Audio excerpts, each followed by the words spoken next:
అంత టెంప్టెడ్గా ఉండే బిర్యానీని ఎలా చేసుకోవాలో చూసేద్దామా.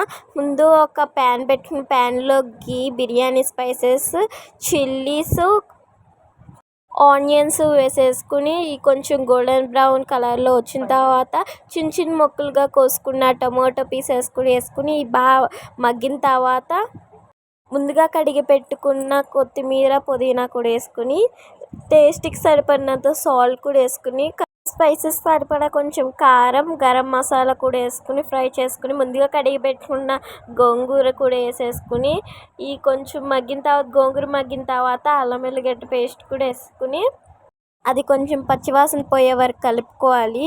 పెరుగు కూడా వేసుకోవాలి. పెరుగు వేసుకోవడం వల్ల కొంచెం ఫ్లేవర్ తెలిసిద్ది. పెరుగు కూడా వీటిలన్నిటికి బాగా పట్టేలా కలుపుకుని ప్రాన్స్ కూడా వేసుకోవాలి. ప్రాన్స్ మ్యాగ్నేట్ చేసుకుని పెట్టుకున్నాం మేము. ఈ ప్రాన్స్ బాగా ఫ్రై అయిన తర్వాత బిర్యానీ మసాలా కూడా వేసుకుని బాస్మతి రైస్ ముందుగా నానబెట్టుకున్న బాస్మతి రైస్ కూడా వేసుకుని మనము బాస్మతి రైస్ ఏ గ్లాస్తో పోసామో ఆ గ్లాస్తోనే వాటర్ కూడా కొలుచుకుని పోసుకోవాలి. మేము 2 గ్లాస్ బియ్యానికి 3 గ్లాసు వాటర్ పోసాము. 20 మినిట్స్ మూత పెట్టుకుని తీసేయగానే గుమగుమలాడే మన గోంగూర ప్రాన్స్ బిర్యానీ రెడీ. చాలా అంటే చాలా బాగుంది. టేస్ట్ మటుకు సూపర్గా ఉంది. లాస్ట్లో కొత్తిమీర వేసుకుని సర్వ్ చేసుకుంటే వేడి వేడి బిర్యానీ రెడీ.